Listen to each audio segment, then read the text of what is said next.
যেহেতু আসিফ মোহাম্মদ সজীব ভুঁইয়া এসেছেন, সুতরাং আমরা মুরাদনগরবাসী তার জন্য থাকবো, আমাদের থাকা উচিত। এটা আমাদের নৈতিক দায়িত্ব, এটা আমাদের ইমানি দায়িত্ব বলে আমি মনে করি।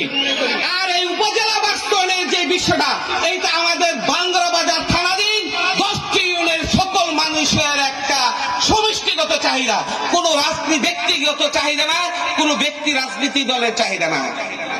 সুতরাং আপনাদের সকলের প্রতি উদাত্ত আহ্বান থাকবে, এই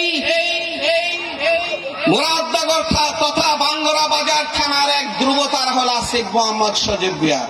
এই ছেলেটাকে বাঁচিয়ে রাখার জন্য এবং এই ছেলেটা যেন আমাদের বাঙ্গরা বাজারকে থানাকে উপজেলায় রূপান্তরিত বাস্তবায়ন করার জন্য তার সেই ইকুইপমেন্ট গুলো আমার মুরাদ বাঙ্গরা বাজার থানাবাসী আমাদের দেওয়া উচিত।